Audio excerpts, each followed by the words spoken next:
Assalamualaikum warahmatullahi. Bismillahirrahmanirrahim. Alhamdulillahirabbil alamin.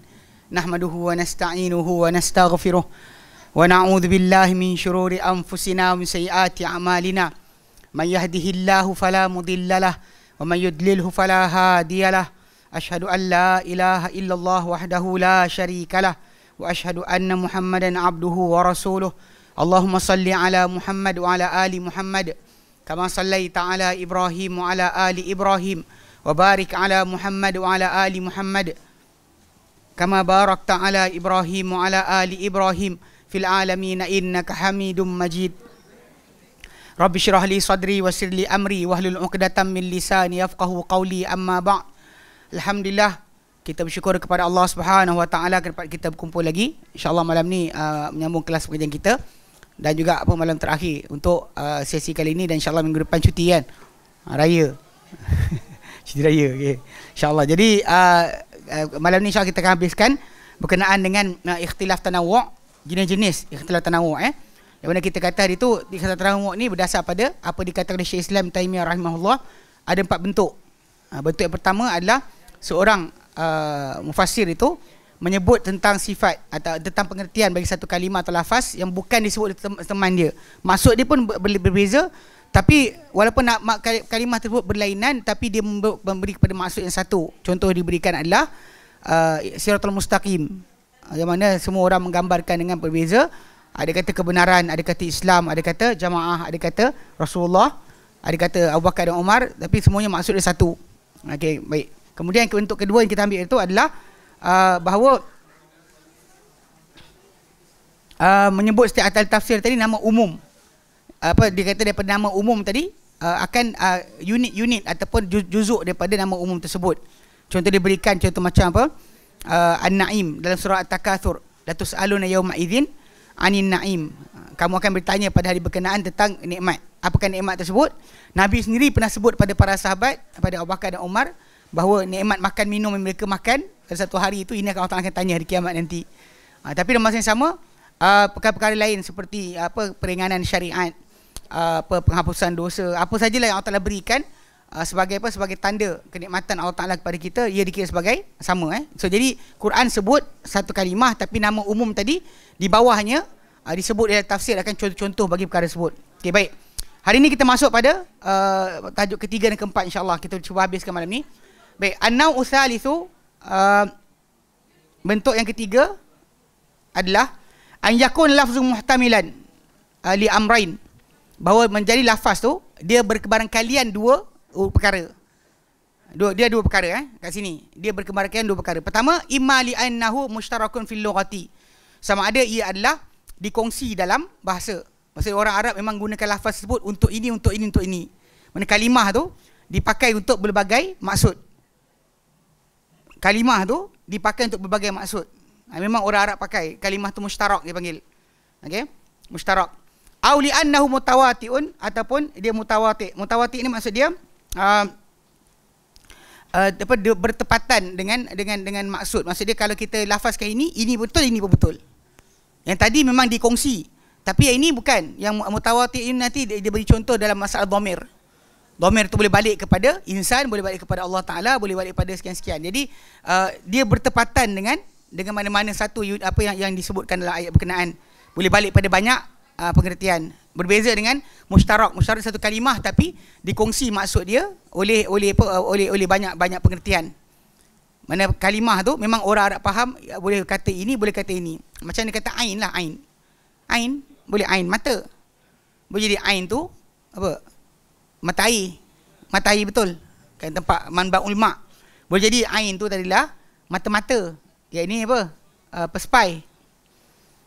Kan? Jadi dia boleh kena dengan satu kalimah, boleh kena dengan ini mushtarak dia panggil. Ini mushtarak. Nanti dia bagi contoh Okey, wa min amsilatil mushtaraki, adapun dia contoh mushtarak adalah al-lughawi fil Quran, dari segi bahasa dalam Quran, lafzu qaswarah. Lafzu qaswarah. Fi qaulihi ta'ala, dan firman Allah Ta'ala dalam surah Al-Mudaththir 51. Mudaththir 51. Okay, yang Allah nyatakan dia kata ka'annahum humurun mustanfirah farrat min qaswarah, seolah-olah mereka keldai yang bertempiaran. Okey. Farrat, yang keldai itu lari, min qaswarah. Apakah qaswarah? Qila, dikatakan qaswarah ni ar-rami, pemanah, tukang panah atau pemburu lah. Okey. Wa qila al-asad, ada kata qaswarah ni asad. Wa qila an-nablu, anak panah. Ada kata si pemanah ataupun pemburu. Kemudian ada kata asad, singa. Ada kata nabl, anak panah. So kalimah qaswarah ni tiga-tiga maksud tu kena. Kena. Bahkan sebenarnya memang ikut gambaran Al-Quran Karim, Allah Ta'ala berikan gambaran bila tentang orang-orang yang kafir ni, yang bila mendengar akan Al-Quran, akan peringatan, maka Allah kata ka'annahum humurum mustanfirah, seolah-olah mereka macam keldai yang bertempiaran lari. Farrat, yang lari dari apa? Min qaswarah, boleh jadi singa, nampak singa dia menggelupur, atau nampak tukang pemburu dia menggelupur, ataupun nampak nak panah pun dia menggelupur. So pasal dia gambaran tadi memang kena kepada tiga-tiga tadi. Dia kalimah qaswarah ni boleh kena kepada tiga-tiga tersebut. Jadi mushtarak, dikongsi. So jadi bila al-tafsir tadi seorang sebut, kita buka dalam tafsir qaswarah, seorang kata anak panah, seorang kata singa, seorang kata pemburu, maka tiga-tiga betul. Dan dia bukan masalah khilaf. Sebab dari pergi gambaran memang betul. Memang keldai tadi akan lari daripada tiga-tiga benda tersebut. Nampak nak panah kena, dia pun melupur lari. Nampak singa pun dia melupur lari. Sebab yang diberikan gambaran adalah berkenaan dengan bertempiaran larinya mereka bila mendengar ayat-ayat Allah. Ini bukan kes macam halau hantu. Ini masalah orang tak nak dengar peringatan. Dan dengarnya qala Allah Ta'ala, dia lari. Biasa tengok mana? Kat dalam kereta. Yelah, bila dengar-dengar, bila a'udzubillah, dia lari. Dia lari daripada siaran. Tapi lah masalah juga IKIM pun rancangan bid'ah banyak. Sorry tu saya kan. Kalau anda kata dia boleh promosikan bedak sejuk celup janggut Nabi, tak settle-settle sekarang promosikan ilmu kalam sebagai cara mengenal Allah Ta'ala ataupun falsafah. Ni gila lah. Tak apa, memang patut lari lah. Dengar-dengar suara mengarut kan lari. Kalau dengar asatizah yang kita kenal kan, ikut sunnah, tak apa kita dengar. Jangan lari lah. Ini sudut asal lah. Maksudnya kadang-kadang bila dengar ceramah lari, dengar yang lagu seronok. Tak boleh macam tu kan. Kita tahu diri kita ni kadang-kadang perlu peringatan. Mungkin dalam masa itulah peringatan tu sampai, yang kita mungkin tak sedar. Kita lari je kerja. Terutama bila bawah 30 orang, bawah 40 tahun, 30-an, 20-an kan. Dengan masih sibuk kerja dunia. Kebanyakannya bila dengar ceramah ke lari. Alasan lah, dah tahu lah, dia mesti dengar dah ni, boring lah dia kata. Jadi nak fahamkan, jadi tajuk asal ayat itu adalah untuk yang surah dan surah Al-Mudaththir tu, nak terangkan berkenaan dengan sikap mereka ketika mendengar peringatan. Lari macam keldai, menggelupur lari. Tapi daripada apa digambarkan tiga. Tapi dekat sini ini contoh ikhtilaf tanawu'. Ikhtilaf yang di sisi mata orang yang tak belajar, dia akan kata ini adalah ikhtilaf tadad. Ini tengok ahli tafsir pun bercanggahan, tak kita tak bercanggah. So kita nak kena betulkan kat sini pasal masalah pertama, tajuk ni adalah kerana nak fahamkan orang bukan semua khilaf itu khilaf yang bertentangan. Supaya orang faham bahawa sebenarnya yang khilaf bertentangan tu sangat jarang daripada berlaku daripada salafus soleh. So balik pada asal, kita sekarang cuba nak fahamkan orang ada manhaj. Dalam tafsir ni bukan kita terbebas tanpa ikatan. Sebanyak orang kadang suka nak bebas, semua nak lari daripada segala bentuk ikatan. Alasan kerana kita ni merdeka, kita tak nak sekian. Tapi berakhir dengan akhirnya ditinggalkan amalan Islam. Tak dipelajari, tak diikuti akan garis panduan, tak dilihat Rasulullah sebagai ikutan. Bahkan hilang terus, itu bahaya. Okey, baik. Itu contoh penggunaan qaswarah tadi untuk tiga. Boleh salah satu. Atau contoh yang ni macam kes dalam tajuk kejadian manusia kan. Ini bahasa kami belajar jazul ilmi dengan sains Al-Quran. Kalimah alaqah. Alaqah dalam Quran adalah dalam bahasa Arab, dia merangkumi tiga maksud.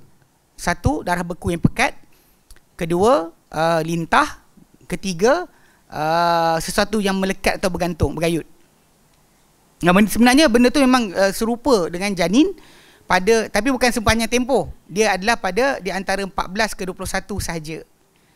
Lepas 24, 25 dia tukar jadi mudghah. Dia punya rupa dia, appearance dia. So, jadi ketika mana 14 sampai 21 tu memang dia ada rupa macam lintah dan dia melekat pada yolk sac, macam apa kantung telur, tempat dia mula jadi tu kan. Dia macam tu. Melekatlah macam benda gantung. Kemudian dia juga adalah darah beku yang pekat. Pasal apa? Pasal darah daripada mak akan masuk pada dia untuk membentuk organ-organ dalaman dia. Jantung, hati akan mula terbentuk. Bahkan pada hari ke-20 jantung telah berdegup.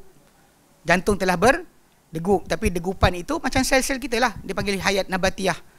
Hidup yang bersifat macam pokok. Tumbuh dan berkembang tapi tidak ada nyawa. Sebab roh malaikat akan tiup lepas hari ke-40. Lepas 40 baru malaikat tiupkan roh. Soal kulihal, nak fahamkan sekarang kalimah alaqah tadi boleh merangkumi 3 meaning tersebut. Dan bila dikaji, betul memang manusia mempunyai tiga ciri berkenaan pada satu peringkat kejadian dia. Itu contoh macam mana mushtarak, kalimah satu tapi dikongsi untuk 3 maksud.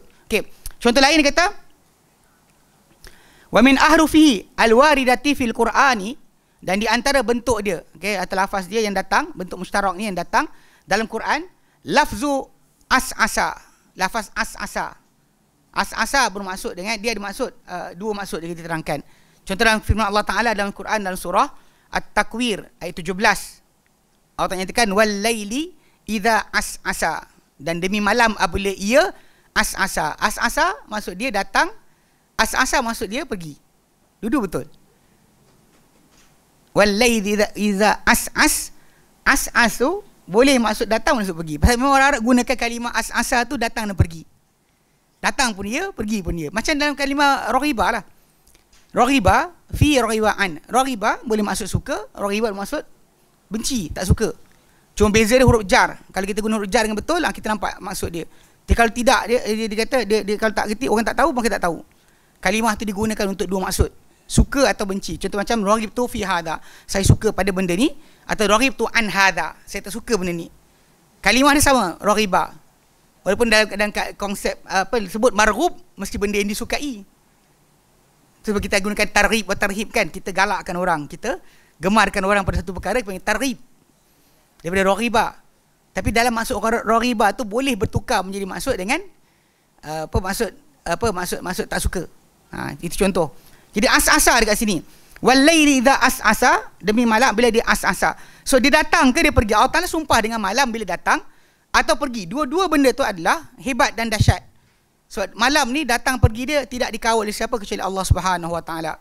Dengan sebab itu Allah Ta'ala sumpah dengan malam ketika ia datang atau malam ketika ia pergi. Dua-dua termasuk di antara sumpah Allah Ta'ala yang masuk pada pengertian dia. Tak ada masalah, kita ada pening kepala. Ini ada, tapi Ibn Abbas kata ni, tapi yang ni kata sekian. Mana satu betul? Tak ada mana satu betul. Sebab penggunaan dia adalah dua-dua benar. Dan bahkan dalam konteks maksud ayat tadi tidak menukar apa-apa. Demi malam ia datang atau di malam ketika ia pergi. Dua-dua maksud dia tak ada masalah. Pasal kita tahu dekat situ memang itu apa yang Allah Ta'ala nak sumpah kepada kita tentang malam itu sendiri. Sama ada kedatangannya atau pemergiannya. Dan malam kan kita tahu kan, datang malam siang ni kita tak boleh kawal. Tak boleh kawal. Tengok jam. Sekarang ni berapa? Buka? 7.20. Bukan? 20. Kat Kedah 26. 26. Tengok lagi. Tengok 26. So benda ni kan kita terperasankan pergerakan masa. Awal tahun itu tak silap saya 7 lebih kan, 7 10 minit, 7 1 minit dah start masuk maghrib. Ketika tu rasa lapang je. Kelas-kelas malam buat pun kan, rasa balik awal je. Lepas tu lajak kan, 8 lebih, 8.45, dah 8 sekian ada start rasa dah selambat. Tapi malam kita tak boleh kawal. Siang masuk, malam pergi, tak boleh kawal. Sejak Allah sumpah dengan malam datang atau siang datang tu betul lah. Allah Ta'ala akan sumpah dengan makhluk yang hebat yang kita dapat lihat akan kehebatan makhluk tersebut yang kita tak boleh kawal. Yang kita tahu bahawa inilah di antara perkara yang dijadikan hujah oleh Ibrahim AS dalam Quran Karim ketika mana dia sebut kepada raja zaman dia yang cuba hujah dia. Kan bila Ibrahim kata Rabbiyalladzi yuhyi wa yumit, Tuhanku adalah yang menghidup dan mematikan. Ayat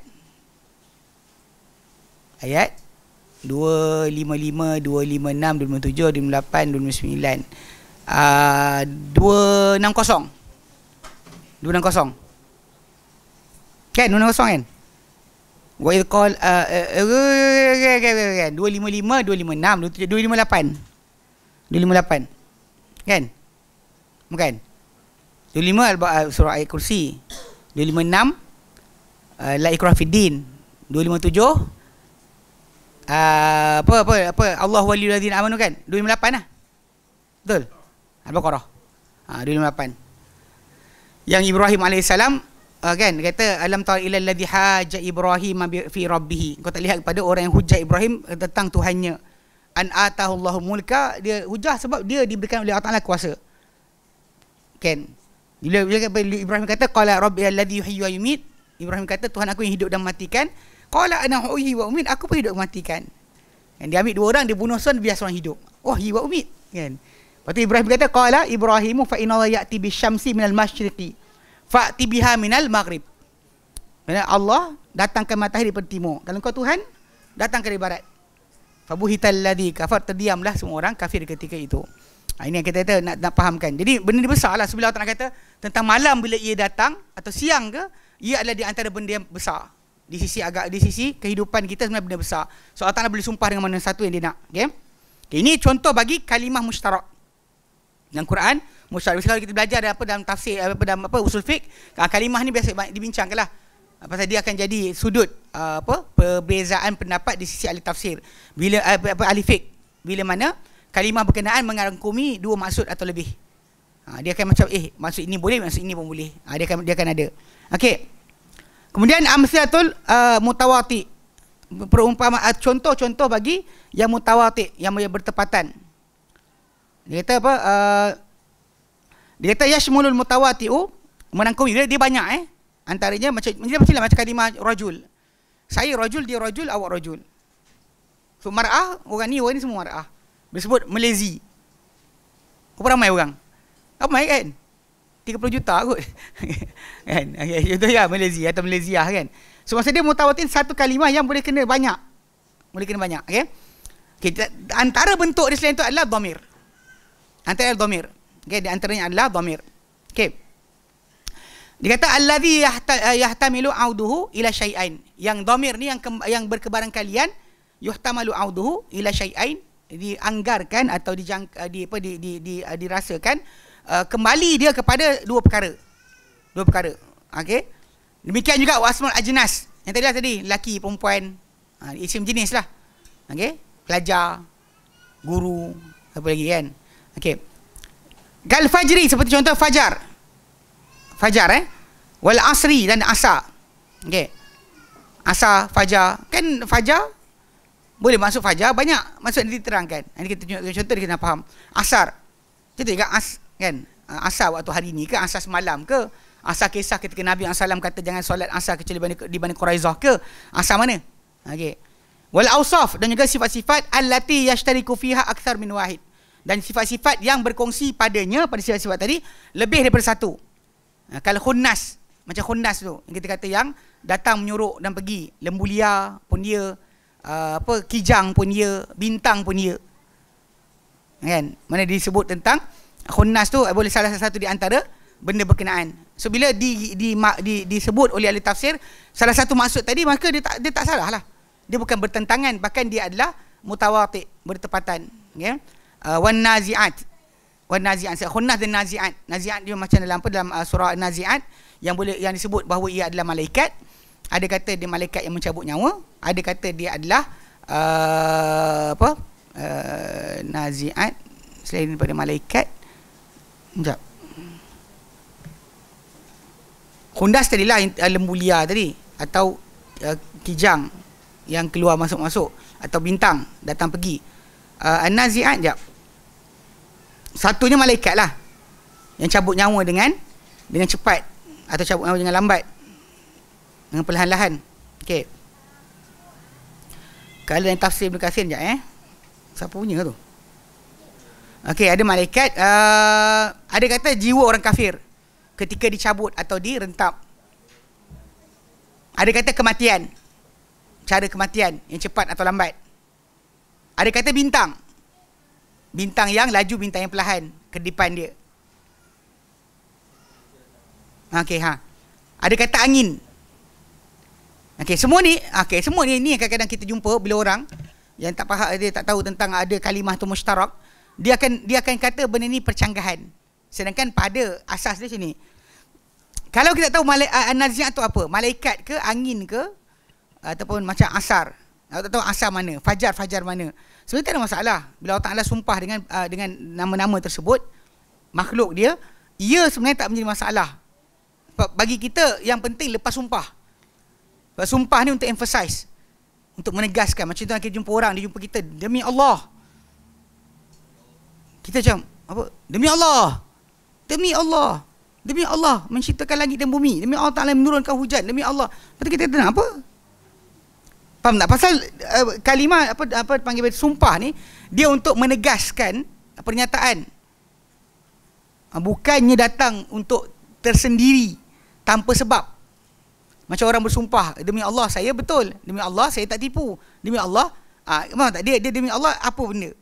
Sebab tu kalau anda kata orang tak tahu apa yang Allah sumpahkan dalam Al-Fajr ke, An-Nazi'at, Al-Ghashiyat ke, apa yang Allah Ta'ala sumpah tu, sebenarnya tak punya masalah.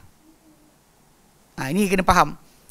Tapi saya pernah jumpa, saya ceritakan ada orang yang disibuk kaji dengan apa sumpah-sumpah Allah Ta'ala ni. Bahkan kefahaman dia pelik sikit. Dia kata pada mutasyabihat inilah iman. Saya kata mutasyabihat ni kita tahu apa maksud dia, kita serah pada Allah Ta'ala lah. Tak penting untuk kita tahu. Ya, jadi kita tak perlu masuk dan tak perlu bahaskan. Tapi dia kata, tapi ustaz, kat sini lah duduk je iman kita yang sebenar, dia cakap. Tapi cerita kelakar dia, abang tu, punca dia cakap salah tu sebab dia baca surah Fussilat,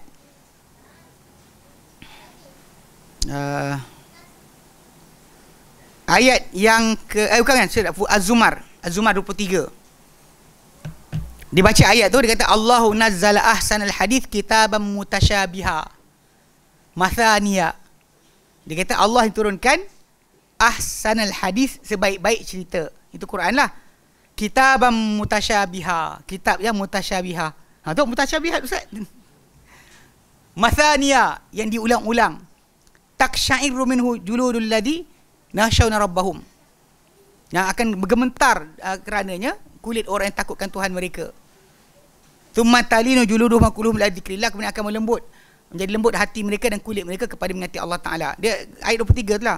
Saya kata bang, mutasyabihat dekat sini bukan mutasyabihat dekat apa, mutasyabih yang kat sini bukan mutasyabihat yang dekat surah Al-Imran tu ayat 7. Kan Allah Ta'ala kata fa ammal ladzina fi qulubihim zaighun fayattabi'una ma tashabaha minhu. Adapun orang hati mereka bengkok, mereka akan ikuti apa yang samar-samar daripadanya. Saya kata dekat sana maksud sama-sama, dekat sini mutasyabihat ni serupa. Mutasyabih maksud dia serupa. Maksud dia serupa apa? Dekat sini kisah Musa. Pergi depan sikit, ada kisah Musa lagi. Yang macam kisah tu macam serupa lah. Macam serupa. Dia macam, kalau masanya diulang-ulang. Diulang-ulang. Masanya diulang-ulang balik. Cerita diulang. Mutasyabihah ni serupa. Contoh macam keserupaan jawapan orang-orang kafir zaman Nabi dengan jawapan apa kata-kata orang apa kafir zaman Nuh alaihissalam. Apa kata-kata mereka? Tengok, serupa. Macam kata tasyabahat qulubuhum, serupa hati mereka. Kan bila Allah kata wa qala alladziina kafaru wa qala alladziina la ya'lamuna laula yukallimuna Allahu aw ta'tina ayah. Dan berkatalah orang-orang yang tak ada pengetahuan, tak ada ilmu, tak diberikan mereka wahyu. Laula yukallimuna Allah, kalau Allah Ta'ala berkata-kata pada kita, au ta'tina ayah, atau datang pada kita sebarang bukti. Allah kata kadzalika qala alladziina min qablihim mithla qaulihim. Macam itulah kata-kata orang sebelum mereka, macam cakap mereka juga. Tasyabahat qulubuhum, serupa hati-hati mereka. So kena faham mana maksud tasyabaha, sama-samar. Mutasyabaha maksud dia apa? Serupa, mana maksud sama-samar. Orang tak tahu tak boleh. Tapi macam kes saya cerita ni, pasal memang saya jumpa orang yang dia cari dia pergi peningkan kepala dengan ni. Sedangkan macam kalimah ni kan, sebab tu ahli tafsir sendiri pun dia tak boleh nak putuskan satu. Hatta sebagian mereka, kita kata pasal dalam terjemahan anda boleh pilih satu je. Tuan-tuan nazi'at, anda akan tengok dekat situ dia letak malaikat. Jika kita buka dalam tafsir, lebih daripada satu pendapat ada tentang an-nazi'at tu apa. Ni apa, wadhariyat, adzariyat tu apa. Semua tu akan datang dengan pendapat dengan pendapat tafsir berdasar kepada kalimah tadi. Sebenarnya dia adalah kalimah mutawatir. Maksud dia boleh kena dengan ini, maksud ini betul, maksud ini betul. Sifat, dia mengandungi sifat. Dia sifat. Lafaz sifat yang kena kepada banyak yang lain-lain. Dia sifat. Dia sifat. Kata sifat. So boleh kena pada banyak. Kita boleh kata pada satu je. Okay? Baik. Okay, dia kata kat sini, wa min amsatid dhamir, contoh dhamir. Dia bagi contoh dhamir yang dipanggil mutawatir ni, yang dhamir. Qauluhu subhanahu wa ta'ala, firman Allah Subhanahu wa ta'ala dalam surah Al-Insyiqaq. Al-Insyiqaq ayat yang ke-6. Ayat ke-6 Allah Ta'ala nyatakan, qauluhu subhanahu wa ta'ala, ya ayyuhal insanu innaka kadihun ila rabbika kadhan famulaqih. Wahai manusia, sesungguhnya engkau berletih penat ila rabbika, kepada Tuhan engkau. Nak pergi kepada Allah Ta'ala, kamu kena berletih penat. Ini disokong oleh ayat contoh dalam surah apa, dalam surah Al-Ghashiyah. Kan? Ghashiyah, dia orang buat jahat ke buat baik, dua-dua sekali akan letih.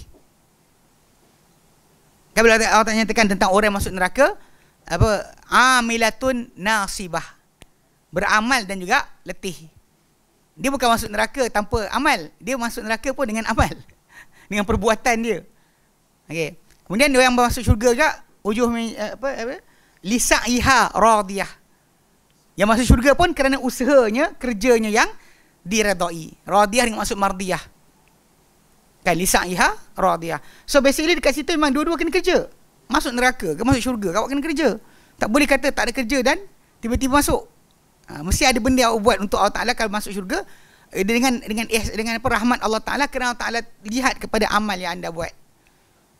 Tak ada kata amal tak ada. Amal tu kena ada. Sebab tu dalam Quran Karim pun Allah Ta'ala ulang berkali-kali, alladzina amanu wa amilus salihat. Dia bukan datang dengan salah satu saja. Banyak-banyak kita zaman sekarang ni kadang hilang filosofi sangat. Kadang-kadang kita persoalkan kenapa orang yang tak buat amal pun boleh masuk syurga, ataupun buat satu amalan tiba-tiba Allah Ta'ala ampunkan semua dosa. So kita kata macam tak adil. Tak, Allah Ta'ala pilih yudha'ifu liman yasha'. Dia maklum dalam Quran dah. Wallahu yudha'ifu liman yasha'. Allah Ta'ala menggandakan bagi siapa dia nak. Macam Ramadan kita ni kan, gandaan dia adalah terpulang kepada Allah Subhanahu wa Ta'ala. Tak diketahui banyak mana gandaan tersebut. Tak tahu gandaan tu banyak mana. Okay? Sorry, dia termati. Tinggal ke termati. Okay. Gandaan dia banyak mana kita tak tahu. Tapi memang disebut dalam hadis Nabi SAW. Nabi kata kullu amal Allah Ta'ala kata Allah Ta'ala kata kullu amal ibn Adam lahu illa saum. Semua amalan Adam, anak Adam kembali kepada dia kecuali puasa. Fahuwali, maka ia kembali kepadaku, wa ana ajzi bihi, dan aku yang balas dengannya. Tolong seorang ambilkan kabel. Dah habis bateri kot. Dalam beg belakang. Tu belakang tu. Baik. Meh. Silap. Tadi dah pakai apa? Kelas pagi tadi. Lupa nak cah balik.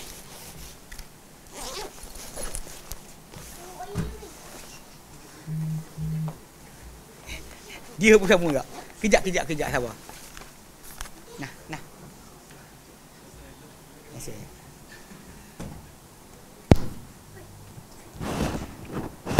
Jazakallah khairan. Okey. Kita mula baik. Jadi kadihun ila rabbika kadahan. Kamu berletih penat kepada Tuhanmu kadahan, dengan satu letih penat. Usahalah apa letih penat, berusaha payah kepada Tuhanmu dengan satu letih susah payah. Famulaqihi, lalu kamu akan menemuinya. Nya tu apa? Nya tu apa? Adakah nya tu Allah, atau nya tu letih penat kamu yang kamu kerjakan? Faham tak? Ini pasal ini mutawatir. Memang kita akan jumpa balik apa amal kita buat. Kita jumpa Allah Ta'ala pun ia juga. Betul juga. So soalan ni sekarang ni pada ayat tersebut, mulaqihi tu balik pada apa? Faham tak? Ini yang sebab kenapa ahli tafsir dia akan jadi macam kena, ni pun kena pasal kita dalam Quran Karim pun kita jumpa dua-dua dalil tu ada. Kan kita akan jumpa balik amal kita buat je. Kan apa saja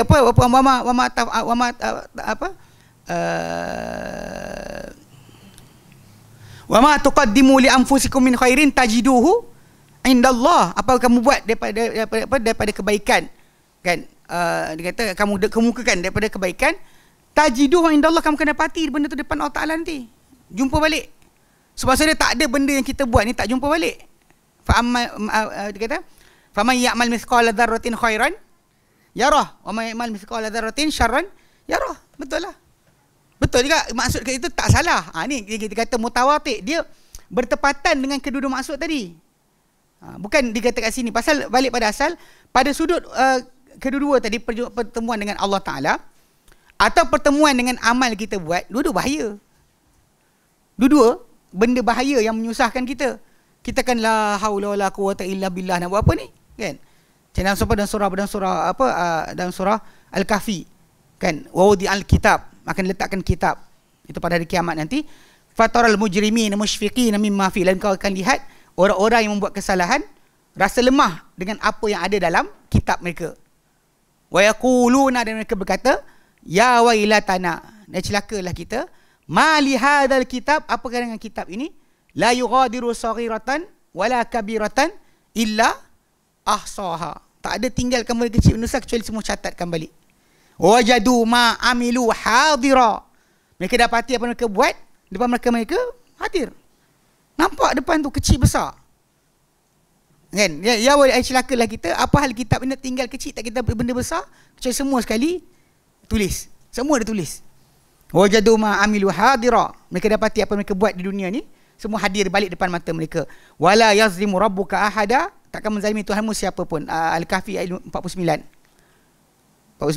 So memang, kan, nampak tak, bila jumpa dengan amal awak pun susah, jumpa dengan Allah Taala pun susah. Jadi sebab tu bila kat sini katakan contoh dhamir tadi, qauluhu ta'ala, firman Allah Taala surah Al-Insyiqaq ke-6, ya ayyuhal insan, wahai manusia, innaka kadihun ila rabbika kadahan. So engkau bersusah payah, berpenat letih kepada Tuhanmu dengan satu susah payah, satu letih penat.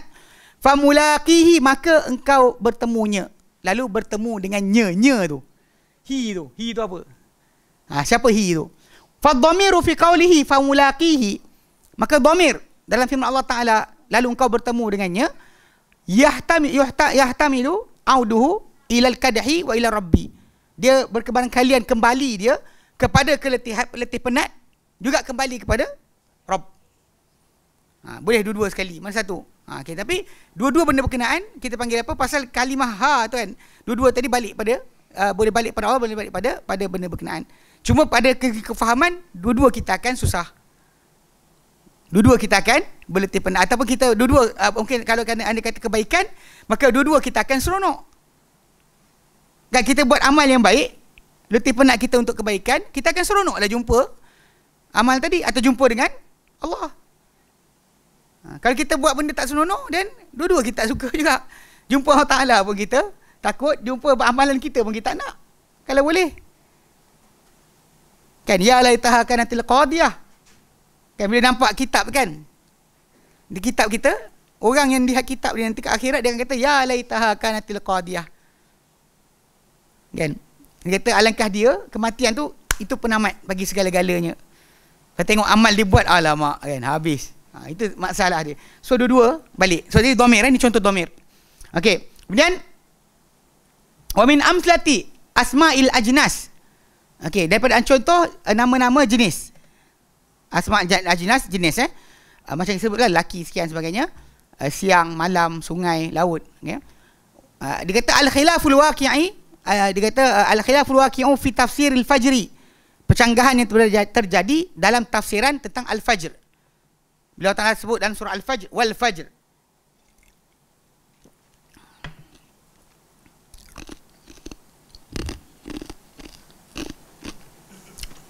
Dia kau bagi air dari batu. Kau kunyah tu lah. Baik. Wal fajr wal fajr. Okey, qila dikatakan apa?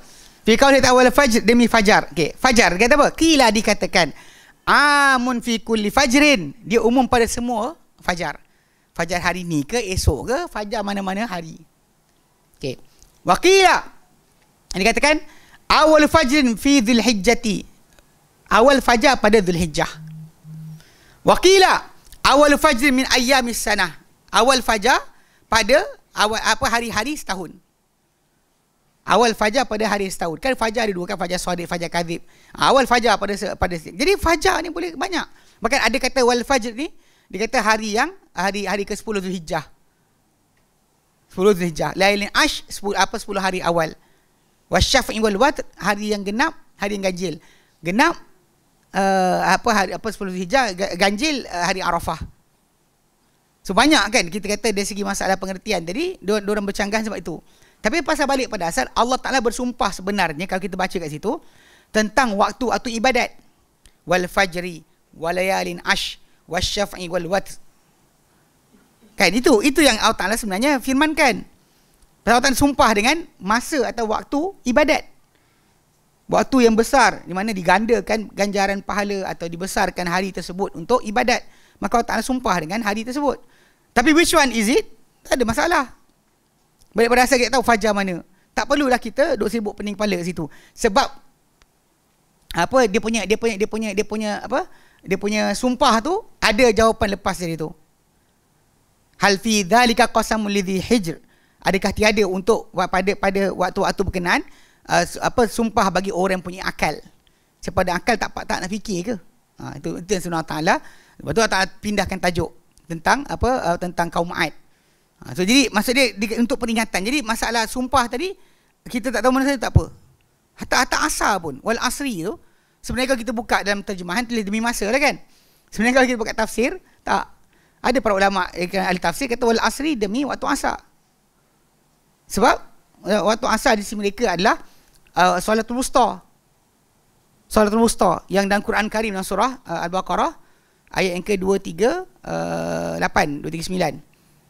Hafizu 'alas salawati was salatil wusta. Ayat tu. So, jadi bagi orang dia kata ini ayat ni solat wusta ni besar. Dia tak sumpah tentang asar. Asar waktu asar lah. Asar waktu asar. Kan simple dia kata. Jadi kadang-kadang kefahaman macam tu. Tapi dalam terjemahan diorang pilih wal asri dengan masuk waktu demi masa sebab masuk pada semua. Dalam masa tadi asar pun masuk, subuh pun masuk, zuhur pun masuk, malam pun masuk, duha pun masuk, semua ada. Kalau duha je lah. Duha. Dia sebut wadduha wal laili idza saja kan. Wadduha mana? Duha lah. Waktu duha lah. Matahari naik kan daripada pukul 9 sampai tengah hari. Itu waktu duha. So duha. So kita faham. Jadi ada masa maksud tadi dia skopkan kecil, ada masa dia faham besar. Tapi dari segi pengertian kalimah macam ni mutawatir. Dia bertepatan. Boleh kena pada banyak yang bersifat dengan sifat yang sama. Okey. Baik. Okey, dia kata okey. Wa min amsatil awsaf, di antara sifat pula dia kata lafzu khunnas. Al-khunnas. Faqila, maka dikatakan khunnas tu adalah baqarul wahshi. Dia kata dia adalah lembu liar. Lembu liar. Yang lembu liar ni kalau kita intai dia lari. Dia takkan duduk tunggu. Wazabak. Zabak ni apa? Kijang. Kijang. Okey. Wakila dia kata huwal kawakib wan nujum. Dia adalah bintang-bintang. Planet dan bintang-bintang. Kawakib ni, kaukab ni dia mana bersinar kan, dia berkelip-kelipan. Yang berkelip-kelipan dan bintang-bintang. Dia faham macam tu. Kadang-kadang ada kata kaukab ni planet. Istilah tu tak tepat sebab kalau ikutkan pada sudut asal bukan planet yang bercahaya. Kan, bintang bercahaya. Dia terang dan gelap. Adapun planet-planet tak ada cahaya tersendiri macam bulan. Dia pantulkan balik cahaya daripada daripada bintang lain boleh, tapi dia tak ada cahaya sendiri. Tapi dari segi kedudukan nampak dekat yang itu bercahaya-cahaya tu, itu ada yang berkelipan, ada yang kekal. Ada kata yang kekal cahaya memanjang macam planet tadi, dia tak macam bintang dia akan kelip-kelip. Yang dia kata yang ni planet, yang ni bintang, Allah Alam. Tapi dari segi penggunaan, bila malam kita tengok ke atas tu, ada diistilahkan dengan kaukab, ada diistilahkan dengan nujum. So jadi kat sini dia kata lafaz khunnas ni boleh masuk dengan dua-dua sekali, boleh kena dengan salah satu dan tiga pengertian berkenaan. So bila ahli tafsir, seorang tu kata macam ni, seorang kata macam ni, kita anggap dia bukan sebenarnya ikhtilaf tadad, dia bukan ikhtilaf yang bermaksud percanggahan dari segi pengertian, bahkan maksud dia sama. Sebab sifat diberikan kepada khunnas ni, dia datang pergi, datang nyorok hilang, datang balik. Kan bila kita kata alladhi yuwaswisu fi sudurin nas, kan khunnas, kan kita khunnas tu yang dia mewaswas dalam hati manusia. Sebab dia datang, ada masa dia datang, ada masa dia pergi. Dia bukan datang sentiasa. Bila kita ingat Allah Ta'ala, dia nyorok. Bila kita lupa Allah Ta'ala, dia datang balik. Itu gambaran diberikan berkenaan dengan sifat, sifat kepada yang bersifat berkenaan. So bila timbul percanggahan dari segi masalah nama tu, tak dianggap ia sebagai percanggahan yang bertentangan. Okey. Wa fi hadha an-naw' yumkinu an takuna hadhihi al-aqwal dakhilatun dimna ma'anil ayah. Dan dia kata dalam bentuk ini, bentuk yang ketiga ni, boleh untuk menjadi pendapat-pendapat ini masuk dalam kandungan pengertian ayat. Maka fatwa malu 'alaiha jami'an, maka dibawa ayat tadi ke atasnya semua sekali. Ke atas semua meaning tadi. Balik pada asal, dia cuma nak terangkan sifat, dia bukan datang untuk spesifikkan maksud. Berkenaan perkara ni tak ada masalah akidah. Tak ada masalah akidah. Awak faham mana satu pun tak ada masalah. Yang pentingnya ia adalah balik pada asal penggunaan bahasa Arab yang betul. Jangan pakai yang baru, moden pula lah. Mana yang orang Arab zaman Nabi tak faham, kita tak boleh gunakan. Tak boleh gunakan kalimah tersebut untuk pengertian berkenaan. Ni satu garis panduan yang kena jaga. Sebab balik pada asal, kadang-kadang orang cuba untuk membawa Al-Quran berseiring dengan zaman tadi, dia lupa sebenarnya ketulinan pengertian tadi tu lebih penting. Seperti difahami pada zaman Nabi SAW itu yang penting, terutama pada masalah akidah, ibadah dan akhlak. Tak boleh kita ubah pada sudut berkenaan.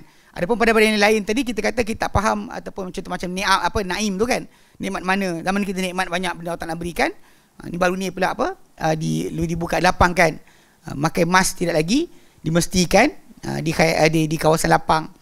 Apa lagi, mas sejahtera tak payah scan dah. Contohnya kan, ni kelapangan Allah Ta'ala berikan lah. Tak adalah kelang kabut dah nak tanya. Kadang kita kesian pekerja pasar raya sebesar kan, dia tegur orang. Kadang pakcik-pakcik ni kan, yang jenis anti-vax ni, dia tak ambil. Lepas tu dalam mas sejahtera dia tak datang benda betul kan, dia tak nak tunjuk.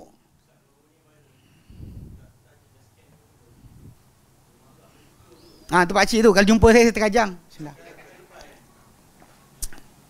Tak pakai serban. Tak, dia jumpa budak kecil lah, jumpa orang tua tengok. Kadang-kadang nak pukul orang, tengok lah sikit kan. Tonyoh-tonyoh budak tu kan, tercekik-cekik. Tak ada banyak kumpulan macam tu. Tapi yang pentingnya masalah-masalah je, kalau dia kata dah awak masuk ke tempat orang, hormatlah. Saya pernah sekali pergi kan dekat satu hotel dekat Melaka. Saya pakai kain pelikat. Lepas tu sampai dekat nak makan sampai pagi. Lepas tu dia punya seorang usher tu datang, "Encik tak boleh pakai kain pelikat." Saya boleh nak argue. Saya kata tu Cina tu pakai seluar pendek, aci je. Asal saya tak boleh pakai ni? Boleh je kan? Ikut proper. Dia tak tulis pun dekat situ, mana kata kain pelikat tak boleh. Agaknya dia takut terburai kot, wallahualam kan. Tapi yang pentingnya dia kata itu. Kita pun saya nanti saya kata sorry naik balik, saya tukarlah. Bukan susah pun. Awak masuk tempat orang, belajarlah beradab. Kau tuan kedai tak bagi awak masuk sebab awak tak cukup syarat tertentu, suka hati dia lah, tempat dia. Awak pegang kabut nak beri cekik orang tu, budak tu apa? Dengan gangster sangat. Datang sini tengok kan, geram tu. Kadang-kadang dia orang ni macam dia rasakan hebat sangat. Tak tahulah dia ambil ilmu kebal kan. Dia nak rasa juga tengok macam mana. Pelik betul. Pasal tak patut kan. Awak masuk kedai orang tu tegur, awak kata minta maaf, okay, saya lah tak boleh ke? Tak boleh, keluar lah. Masalah dia. Cuma ialah benda tadi kan, kesian pekerja, orang dekat rela, kadang-kadang kena marah dengan orang.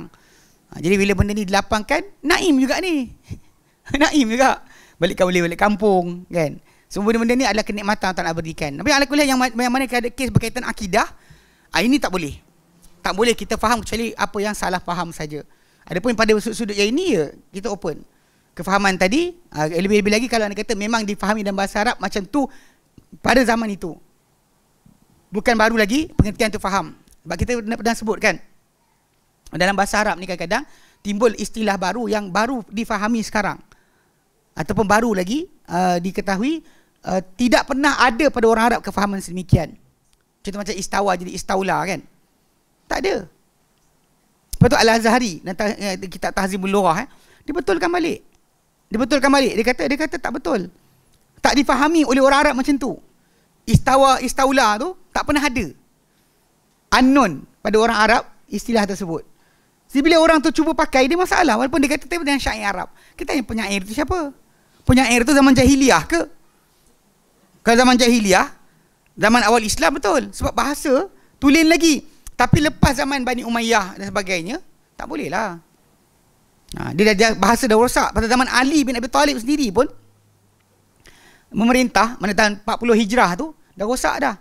Lepas tu Ali suruh dia punya pengikut, atau zalim, dia kata Zalim bin Amr, ataupun nama terkenal dia, Abu Aswad Ad-Du'ali. Kan? Untuk apa? Untuk letakkan titik-titik bunyi pada Al-Quran. So kita tahu kat situ, time itu dia pun dah concern tentang bahasa ni dah jadi. Bayangkan tahun 50 Hijrah, 60 Hijrah, yang mana Akhtal yang membacakan syair tersebut hidup zaman tu. Takkan kita nak kata dia autentik pula. Sebab tu kena jaga sikit istilah tadi, maksud tadi. Kalau orang Arab pakai, kita pakailah. Kita boleh gunakan maksud tersebut. Kalau tak pakai, dan jangan kita masukkan. Tak boleh, tak betul kita memasukkan itu sebagai salah satu maksud bagi kalimah itu. Sebab orang Arab tak pernah pakai pada zaman dahulu. Tu jaga sikit pasal ni yang mutawatir ataupun mustarak ni, perhatikan balik. Sebab balik pada asal kadang pada akidah, timbul geng-geng yang suka takwil ni, dia pakai kalimah, dia kata tengok, takwil. Sebab tu kita kata bukan takwil, tak ada pun. Kalau orang Arab yang pakai zaman Nabi, betul pakailah. Dia bukan pasal dia orang tu, dia bukan ada macam kita ni. Bila kita nak gunakan satu kalimah baru, contoh macam generator. Generator dalam bahasa Arab, dia adalah muwallidul kahruba. Muwallid al-kahruba. Muwallid kan dia perkataan walad. Maksud dia lahir atau generate. Kahruba elektrik. So dia akan gunakan istilah Arab dia yang ni dia dengan logik. Maksud dia pakai kalimah tu dengan logik. Macam komputer. Compute daripada perkataan bahasa Inggeris dia kata kira. So jadi panggil hasub. Hasub. So bila yang ini betul kalimah ni nak pakai, diorang akan fikir dulu apa dia. Macam mana cara nak guna. Mana sesuai tidak. Adapun pada zaman Zahiliyah dulu, mana diorang persidangan Arab bincang-bincang ni nak pakai ke tidak ni. Dia mana ada persidangan Arab tentang bahasa. So diorang pakai macam tu je. Dia naturally tau, faham? Naturally. Tanpa sebarang gangguan. Diorang tak kisah pakai itu dan tahu. Itu betul. Ini cara ni kita tengok sana. Bukan kita fikir diorang dulu agaknya nak pinjam, agaknya ini serupa. Tak ada.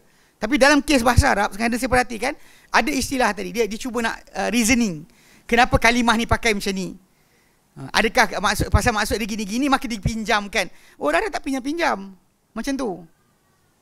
Diorang memang pakai. Memang diorang pakai. Yang ini yang dikatakan oleh Syekh Muhammad Amin Asy-Syankiti rahimahullah, pengarang kitab Adwa'ul Bayan. Dia cuba untuk tolak majaz. Kadang-kadang orang kata majaz dalam Quran ni kan, dia kata majaz pasal cara pinjaman.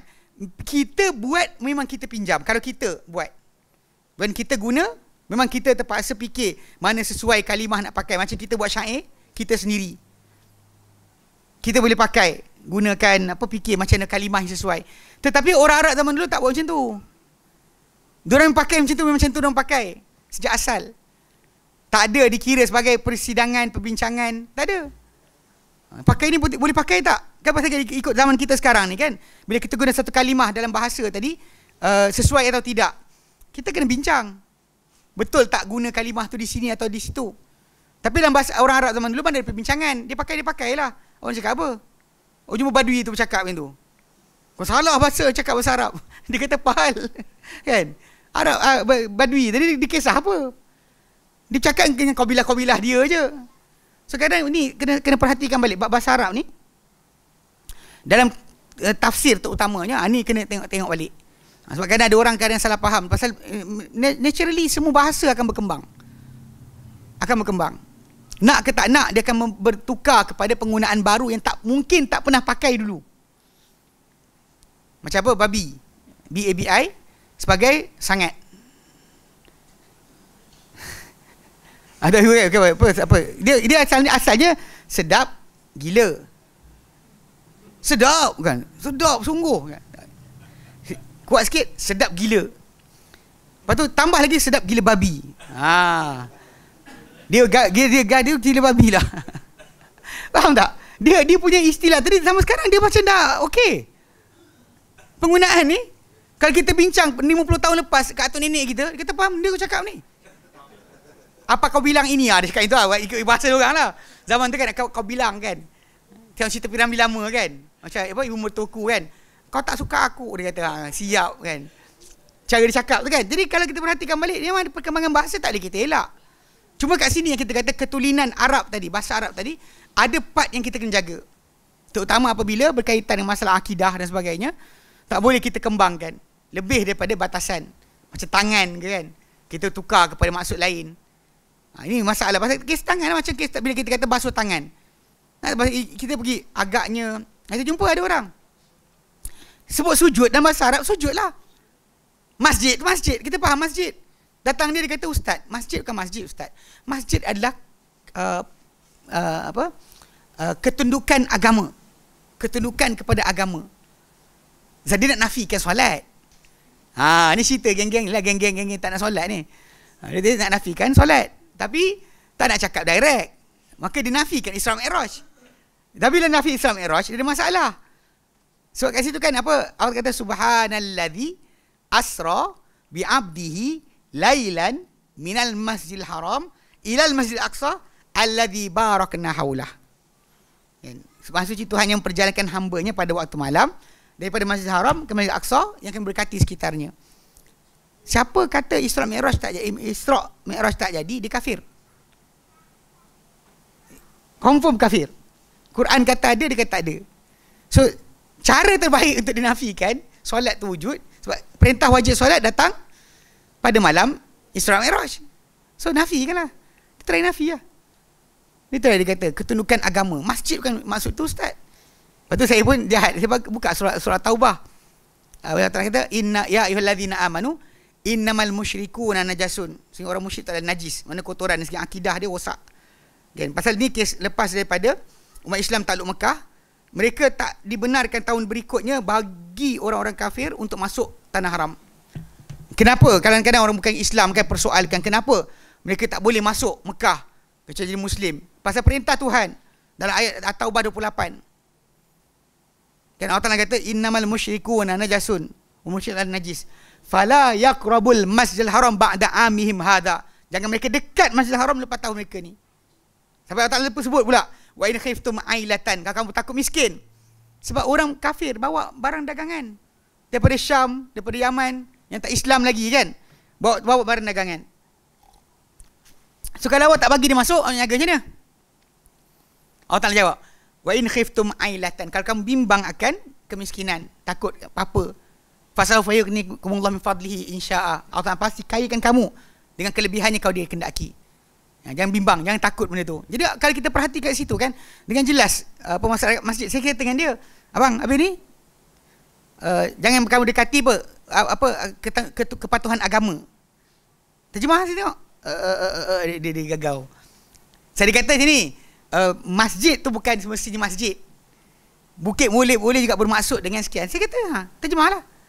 Kat sini ayat ni 28 surah Taubah. Hei orang beriman, orang musyrik adalah najis, maka jangan mereka dekati kepatuhan agama setelah tahun ini. Macam tu. Dia macam gagau. Dia tak boleh pasal diorang cuba cari. Ni kata meaning tadi pun tak kembang lagi. Kembang daripada sepatutnya. Apa yang tak boleh lah. Bahkan bahaya bila kita kata macam mungkin maksud dia mungkin tu. Ni kadang-kadang bila kita sebut geng tadabbur Quran ni kan, kadang-kadang kita highlight kepada diorang belajar tafsir dulu. Tahu maksud tu apa sebenarnya Nabi nak, apa Allah nak, apa Nabi nak, apa para sahabat belajar dengan Nabi. Baru lepas tu awak cuba untuk tadabbur. Kalau tak, awak tak tahu kalimah tu maksud apa.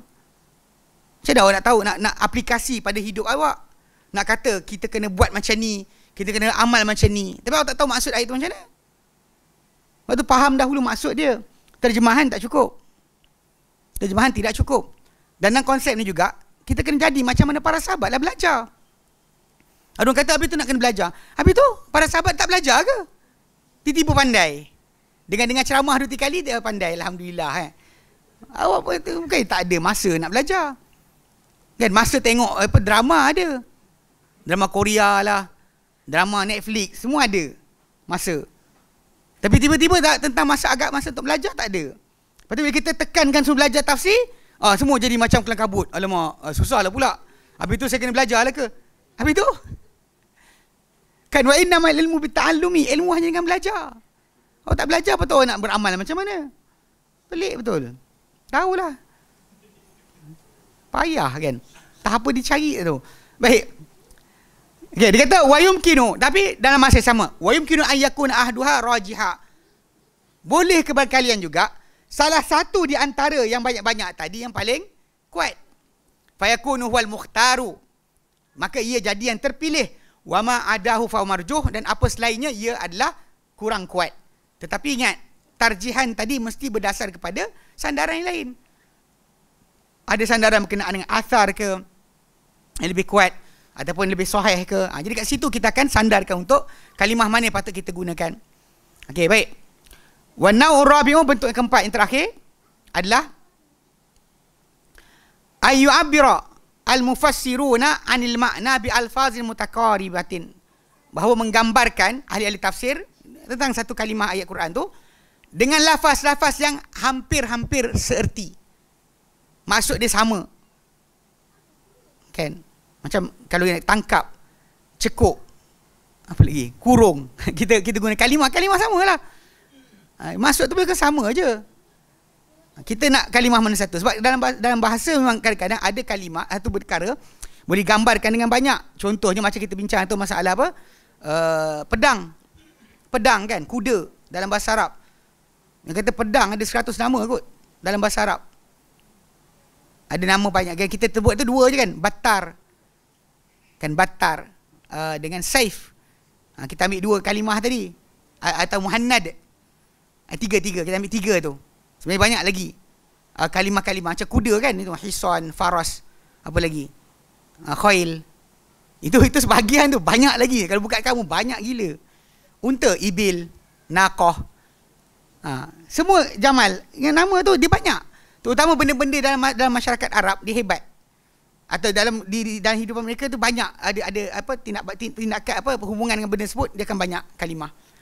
Kucing pun banyak ni. Sinaur, kitun, bisun, hirun, apa lagi? Habis ni kitun tu besar. Kalau orang English dia kitun tu apa, kitten tu kecil, anak kucing. Cat mungkin kot. Cat. Kitun lah. Cat. Memang kalau ikutkan dalam bahasa Arab, dalam bahasa Inggeris yang ada sekarang ni evolve dari banyak bahasa sebenarnya. Even actually dalam konteks tu banyak benda daripada bahasa Arab yang orang tak tahu. Macam alkohol lah. Alkohol is bahasa Arab. Alkohol. Siapa-siapa nak gunakan apa, orang semua ada al kan. Albar, al-aidid, awak pakai alkohol. Abu Muaz alkohol. Boleh je. Kan? Ada masalah nak pakai al kan. Orang suka pakai al-Yamani. Kadang saya kan lah cakap kan. Banyak orang pakai al-Yamani kan. Tak lama pun duduk Yaman. Saya duduk 10 tahun kot saya tak pakai al-Yamani. Orang kata pakai letak saya. Yang kadang pergi jumpa pakai tu 2 tahun je tinggal kat Yaman. Pakai al-Yamani je. Kita pun kadang nak cakap macam malah cakap diam ha. Kadang sekejap duduk, janganlah pakai. Kalau dapat pakai Azindani ke best juga kan. Qabilah tu. Tapi masalah juga kan. Dia tak macam zaman dulu. Zaman dulu memang bila kata diorang ambil kita orang luar, masuk kabilah dia, kita pakai nama dia. Di maulahum, jadi maula diorang. Orang lindungan diorang. Mana apa-apa jadi masalah dia, aku tanggung. Maula macam tu memang dia pakai nama kabilah. Sekarang tak ada dah. Tapi alkohol tu daripada Arab lah sebenarnya. Banyak kalimah sebenarnya bahasa Arab. Sedar tak sedar. Cuma macam-macam apa medicine dah, midat sina lah. Midat sina, tinta sina. Bagi diorang anggap apa Ibnu Sina sebagai paling hebat dalam perubatan moden sebenarnya. Lepas tu diorang pakai medicine. Medicine is midat sina. Midat, tinta, sina, Ibnu Sina. Apa kita kata akidah dia rosak, orang Muhammad Saleh terima. Midat sina, medicine. Banyak benda kalimah tadi macam bahasa Arab punya tu lah. Satu kalimah macam kucing tadi, banyak kalimah sebenarnya. Banyak kalimah, bisun, hirun. Dia ada suatu apa permisalan orang Arab, tajuk ni, perbincangan dia tentang kucing ni. Banyak nama tapi harga tak ada. Dia seorang apa pemburu ni datang bawa kucing masuk pasar. Lepas tu datang orang tanya, "Kam hadzal sinaur?" Dia jawab harga. Tak beli. Lepas tu datang seorang tanya pula, "Kam hadzal kit?" Kucing ni berapa harga? Dia tak beli. "Kam hadzal hir?" Bis. Kan nama punya banyak. Lepas tu last sekali pemburu tu kata, "Banyaknya nama engkau, sikitnya harga engkau." Nama banyak, harga sikit. Kucing lah. Allah. Tapi ni kalimah yang kena dia panggil. Jadi kalimah-kalimah macam yang itu macam dia satu nama tapi satu benda banyak nama. Yang ini perkataan tu hampir-hampir serupa. Jadi maksud dan juga pengertian okey. Contoh dia kata mislu, contoh dia qauluhu ta'ala, firman Allah Ta'ala dalam Quran dalam surah Al-An'am ayat 70. Antubsala.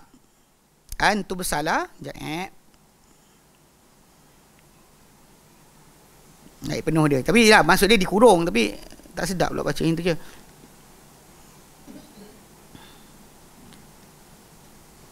Allah tak nyatakan dalam surah Al-An'am ayat ke 70. Wa dzaril ladzina ittakhadhu dinahum la'iban wa lahwa. Dan biarkanlah hai Muhammad orang-orang yang mengambil agama mereka sebagai gurauan dan juga permainan. Wa gharratumul hayatud dunya, dan menipu daya mereka ni kehidupan dunia. Biarkan. Wa dzakir bihi antubsala nafsun bima kasabat, dan ingatkanlah dengannya bahawa akan dikurung atau ini yang kalimah yang akan datang bawah ni. Asal maksud dia akan dikurung. Nafsun, satu jiwa, bima kasabat. Ingatkanlah pada satu hari nanti. Mana orang tu nak buat dia tak nak dengar tu biarkan. Tapi ingatkanlah satu hari nanti ada hari di mana akan dikurung satu jiwa tadi dengan sebab apa dia kerjakan. Laisalaha min dunillahi waliyyun wala syafi'.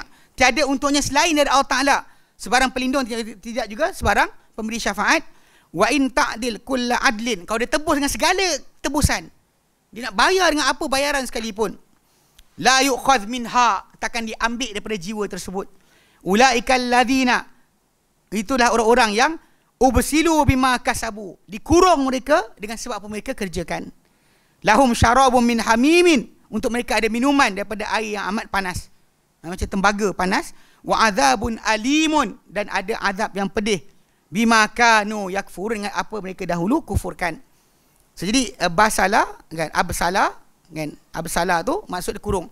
Qila, okey kat sini tengok nak tanya macam mana kalimah tadi datang dengan maksud itu asal dia. Tapi qila dikatakan antubsala ai tuhbasa, dikurung. Wa qila dikatakan juga turtahan, turtahana, tergadai. Tergadai. Rohnu, rihan. Ar-rohnu, ingat? Ar-rohnu kan gadai. Okey. Irtahana, tergadai. Bahawa dikatakan bahawa jiwa tu tergadai. Tergadai. Tadi terkurung, ni tergadai. Okey. Terkurung atau tergadai. Jadi kalimah tadi sama ada orang terpakai terkurung, tergadai. Maksud asal dia kurung lah. Tapi seorang kata tergadai. Sama je. Maksud dia bila tergadai tak boleh dan diambil. Tak lepas.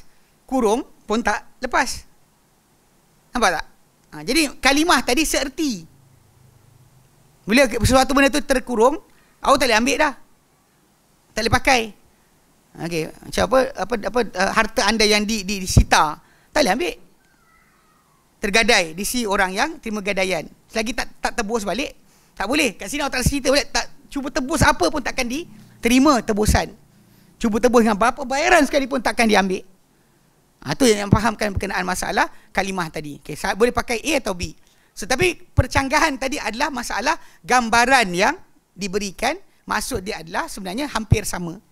Hampir sama. Wa qauluhu fi Allah Ta'ala lepas tu, lain juga dalam surah Qaf.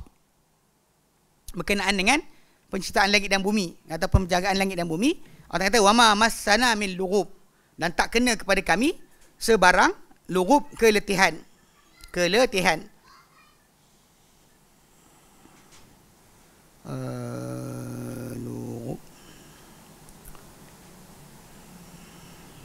Surah Qaf ayat 38. Ayat 38 Allah Ta'ala nyatakan, walaqad khalaqnas samawati wal arda wama bainahuma. Sungguh telah ciptakan seluruh langit dan juga bumi dan apa di antara kedua-duanya fi sittati ayyamin, dalam masa 6 hari. Wama massana min lughub, dan tak terkena kepada kami sebarang keletihan. Okay, qala Ibnu Abbas wa Mujahid, nasab, letih. Wa qala Ibnu Zaid, Abdurrahman bin Zaid bin Aslam, anak, kepayahan. Wa qala Sufyan Tsauri kata, as-sa'amah, kejemuan. Jemu, rasa jemu. Jadi kalimah tadi sebenarnya maksud dia hampir sama. Tapi bila orang tu dah letih kan, dah letih, buat sangat, dapat dia macam fed up fed up. Kita buat satu benda sampai kita fed up, tak nak buat dah. Contohnya kan. Ataupun dalam kes tadi susah, kesukaran, buat benda sukar, ataupun buat benda letih. So tiga kalimah tadi sebenarnya menggambarkan tentang keadaan yang sama. Bila kita buat kerja, satu masa kita akan letih, kan? Macam hujung Ramadan kan, kadang akhir-akhir Ramadan masjid kurang orang kan, makin sikit. Cuti tak tentu lagi. Tapi orang dah hilang. Kenapa? Letih. Faham tak? Kepayahan, keletihan. Dia dah mula tu dia semangat. Kan, semangat kan. Lepas tu hilang. Sebab apa? Sebab benda kita buat berterusan kan. Yang itu payahnya istiqamah ni, satu benda yang bagi karamah. Siapa yang boleh istiqamah, itulah karamah yang sebenar. Yang tak ada siapa-siapa lebih tinggi kedudukan karamah berbanding yang istiqamah. Siapa boleh istiqamah buat amal, tak berhenti-henti, tak tinggal langsung, itu adalah karamah yang sebenar. Bukan karamah jalan atas air, terbang. Baru ni apa? Yang tabligh tu sebut. Dia kata sebut kalimah ya Halim ya Karim, tiba-tiba boleh lintas laut. Dia cakap itu. Kisah tu sebenarnya tak betul pun. Yang betul kisah para sahabat sebenarnya yang berlaku ketika perang dengan Bahrain, sekali geng murtad. Lepas tu perang Qadisiyah, yang tu Sa'd bin Waqqas. Lepas tu satu lagi yang Abu Muslim Al-Khawlani. 3 kisah lah yang sahih tentang lintas laut. Yang kisah Abu Hurairah tu kisah perang dengan orang murtad, bukan pergi jalan 40 hari, bukan keluar, tak pergi perang. Ada beza. Kadang-kadang cerita bab ni diorang nakkan fadilat yang sama. Sepatutnya fadilat ni datang pada orang belajar agama lah, lebih daripada mereka. Sebab yang ni fisabilillah. Ya, awak punya belum tentu lagi. Awak datang tadi keluar-keluar kadang dia kata, Ustaz ikutlah. Ustaz akan jumpa hikmah dan karamah bila keluar bersama kami, dia kata. Kadang kelakar kan, dia tak nak cerita, dia kata dia tak nak kata paksa orang, tapi dia paksa sebenarnya. Saya tak paksa, tapi saya kata dah keluar kot, saya belajar lama kot, saya keluar belajar. Ni keluar ni pula. Saya kata kenapa nak keluar ni? Aku keluar belajar. Saya kata kenapa tak keluar belajar? Dia tak nak keluar belajar, tapi nak kena keluar kan. Lepas tu setahun sekali pergi kubur guru dia dekat India. Ni karut. Dah apa kita tak cakap kan, dia orang tak tahu. Suka sangat pelik. Tahu? Kat Malaysia pecah dua sebenarnya. Tabligh kat Malaysia pecah dua. Satu yang percaya boleh dakwah non-Muslim, satu lagi tak percaya dakwah non-Muslim. Yang asal original India, diorang tak nak dakwah non-Muslim. Diorang kata kalau orang Islam jadi baik, nanti orang bukan Islam akan tiba-tiba nanti masuk Islam automatik. Dia macam ni cerita dia. Pada zaman Nabi, orang munafik, time Nabi nak mati pun ada tau, masih wujud. Bukan maksud dia bila Nabi berdakwah tu, para sahabat semua hilang, tak ada langsung yang malas. Mana ada je. Cuma mereka sincere, tak ada lah. Kita panggil apa yang kita ada al-sabiqun al-awwalun yang betul-betul apa masuk Islam dengan kuat. Ini kumpulan pertama ni yang kata diberikan kemenangan Islam dengan banyak sebab mereka. Adapun yang datang kemudian ada kelemahan iman biasalah.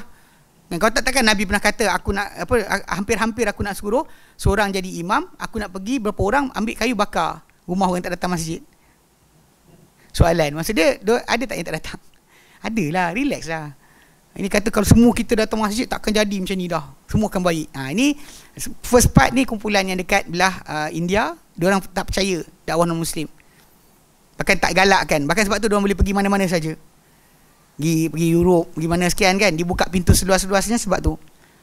Lepas tu kat Malaysia sekarang dia pecah satu kumpulan tabligh ni yang nak dakwah non-Muslim. Yang lihat memang Nabi kita Nabi hantar orang pergi dakwah non-Muslim. Itu kerja yang Nabi buat kan. Hantar para sahabat mengajarkan Islam. Berarti Nabi hantar pun bukan calang-calang, bukan baru apa balik habis main muzik tiba-tiba terus jadi berdakwah. Tak betul. Ya Nabi nak keluar tu Nabi lantik tu tengok siapa orang dia. Ni baru semalam buat lawak atas pentas, tiba hari ni dah dakwah. Kau biar benar kan? Apa nak cerita apa cerita lawak?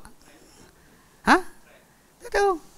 Tak, bukan kita tentang apa tukar sifat. Tadi cuma tukar pada lebih baik. Sunnah. Yang ikut pada bukan-bukan buat apa. Lepas tu last sekali patah balik muzik balik. Saya anak Malaysia. Saya anak Malaysia. Kan? Antuk orang angguk kepala. Gejeng. Pakai kumpulan serban. Bagus. Okay, guys, Malaysia dua. Kalau nak tahu. So, jadi kes dia memang benda tersebut ada berlaku tapi bukan macam yang orang cerita lah. Yang betul berlaku tadi, kes dia sebab diorang jihad fisabilillah. Dan jihad fisabilillah ni Allah Ta'ala turunkan bantuan dia dengan sangat dahsyat. Sangat dahsyat. Bukan setakat tu lah. Abu Muslim Khawlani tu dia memang bukan setakat kisah tu. Dia pernah campak dalam api. Ketika dia di Yaman, Aswad Al-Anisi campak dalam api. Sebab cerita dia tak nak beriman dengan Aswad Al-Anisi, Nabi palsu di Sana'a. Lalu diorang pun ambil dia campak dalam api. Kisah dia dicampak dalam api tu sampai ke Madinah. Dia datang ke Madinah lepas tu, dia tak terbakar. Sampai ke Madinah, dia masuk Masjid Nabawi, dia duduk solat dan sebagainya, duduk dalam tu. Umar tengok dia berjauh. Ini firasat Umar. Dia pergi dekat, dia kata, "Engkau dari mana?" Dia bersalam dia, "Engkau dari mana?" Dia kata, "Yaman." "Di mana Sana'a?" Dia kata, "Ada orang seorang kena bakar dekat Sana'a." Dia kata, "Apa jadi kat orang tu?" Abu Muslim Khawlani kata apa? "Dia hidup, dapat rezeki di sisi Allah Ta'ala." Kata Umar kata, "Billahi alaik, engkau ke orang dia?" Umar sumpah, "Engkau ke dia?" Kata dia pergi angguk. Umar tarik tangan dia, pergi jumpa Abu Bakar. Sampai depan Abu Bakar, Abu Bakar kata apa? "Segala puji bagi Allah yang tak matikan aku sampai aku lihat dalam umat Muhammad orang dibuat seperti dibuat pada Ibrahim alaihissalam." Dia salah satu yang kisah apa melintas ke air ketika peperangan Qadisiyah. Penaklukan Qadisiyah, dia antara yang terlibat. Memang tentera jalan air. Tapi ialah bukanlah macam geng-geng ni. Dia nak hikmah karamah tapi jihad betul-betul tak mau. Kalau dia orang suarakan jihad macam mana sepatutnya, takkanlah negara-negara barat bagi pintu buka besar-besar. Percayalah. Takkan dia buka pintu. Nak pergi US, pergi mana kan? Jalan, Masya Allah. Janganlah. Sahih kena sekat. Itu kena jaga sikit. Okay, baik. Alhamdulillah, okay, kita dah habiskan tajuk ni. InsyaAllah nanti kita akan bincangkan berkenaan dengan punca-punca percanggahan pada tafsir salaf. Apa punca percanggahan? Walaupun kita sebut dah, yang kita bincang ni adalah percanggahan yang bersifat kepelbagaian, bukannya pertentangan. Yang sepatutnya bukan percanggahan pun. Bukan ikhtilaf sebenarnya. Bukan khilaf. Tapi diceritakan oleh sebagian orang sebagai khilaf. Dia termasuk macam yang disebut oleh Imam Syatibi, dia perkara yang tak patut dikatakan khilaf sebenarnya. Okey, baik. Okey, wallahu a'lam, kita berhenti sini. Ada soalan?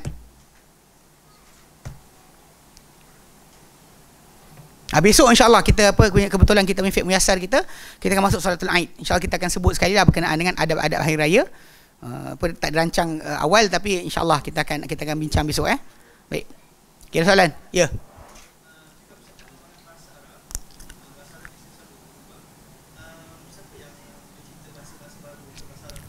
Okey, dia berdasar bila yang baru-baru ni dia macam zaman sekarang, diorang ada macam badan. Macam panggil apa dekat belah Mesir ada pertubuhan Persatuan Bahasa Arab macam tu, yang gabungan dekat belah Syria ada. So diorang kadang-kadang akan buat persidangan, perjumpaan, bincang tentang perkara-perkara ni.